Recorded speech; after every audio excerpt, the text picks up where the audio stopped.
Bonjour et bienvenue à cette nouvelle capsule d'information sur le coronavirus. Lors de cette capsule, nous nous intéresserons plus particulièrement à son mode de transmission. En ce qui concerne le coronavirus, comme plusieurs autres types de virus d'ailleurs, la transmission se fait en deux étapes. Une transmission primaire de l'animal à l'humain et une transmission secondaire de l'humain à l'humain, comme le démontre le graphique que vous pouvez voir à l'écran. Certaines recherches tentent à démontrer que chez une personne infectée, le virus reste présent dans la gorge et les sécrétions nasales pendant au moins 4 jours avant d'atteindre les poumons. Maintenant que nous savons que le virus demeure présent dans la gorge et le nez, on comprend que la transmission est une affaire de gouttelettes. Lorsqu'une personne éternue, elle projette jusqu'à 40 000 gouttelettes qui peuvent être projetées jusqu'à 4 mètres. Une simple toux produira jusqu'à 3 000 gouttelettes qui seront projetées à environ 2 mètres de distance. Une conversation qui est animée produira entre 300 et 500 gouttelettes dans un intervalle d'environ 5 minutes. Enfin, un éclat de rire peut produire jusqu'à 1000 gouttelettes.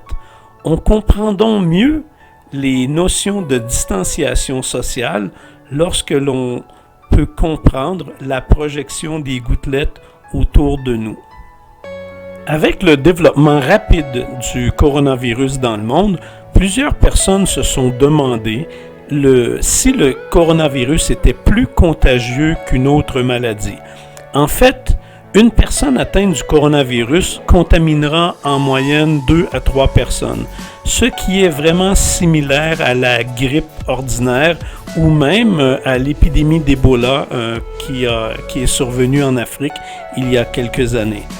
Si on compare avec la rougeole, par exemple, une personne infectée de rougeole va infecter 12 à 18 personnes, la variole 5 à 7 personnes. En ce qui concerne le coronavirus, on remarque 2 types de transmission. La première étant la transmission par contact direct, parce que les personnes sont trop proches les unes des autres, dans des foules compactes, dans des moyens de transport où les gens sont très proches les uns des autres, dans les restaurants, dans les boutiques, donc où est-ce qu'on retrouve des gens qui sont à des distances moins de 1 mètre en général. Le deuxième type de transmission possible est par contact indirect, c'est-à-dire que vous allez toucher un objet ou des objets qui ont été touchés auparavant par quelqu'un qui était infecté. La personne peut avoir touché à ces objets il y a quelques minutes ou même quelques heures. Si on regarde à la maison, par exemple, on peut parler des ustensiles, les bols, les tasses, les verres, les poignées de porte, tous les objets de la vie courante, les objets qu'on partage au niveau de la salle de bain, les verres, les comptoirs. Voilà des objets qui peuvent être source d'échange de virus. Au niveau industriel ou au travail, on peut parler des claviers d'ordinateur, des écrans d'ordinateur, les téléphones. Souvent, on va prêter son téléphone ou on va emprunter un téléphone. Les téléphones de bureau, les poignées de porte. Lorsqu'on pense aussi au niveau du transport en commun ou de même des voitures, les volants des voitures, les poignées de porte, les bancs des autobus, les barres des sièges sont autant d'objets sur lesquels on peut retrouver des virus. Vous avez compris maintenant que la transmission du virus se fait par la projection des gouttelettes, soit directement sur les personnes, soit sur des objets qui seront touchés par d'autres personnes.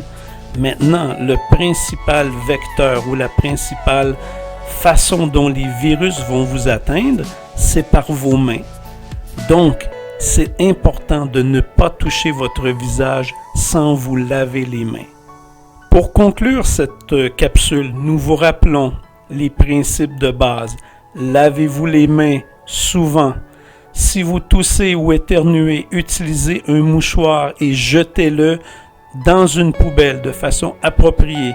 Si vous n'en avez pas, utilisez votre coude et maintenez une distance d'environ 1,5 m à 2 mètres avec vos voisins et vos amis.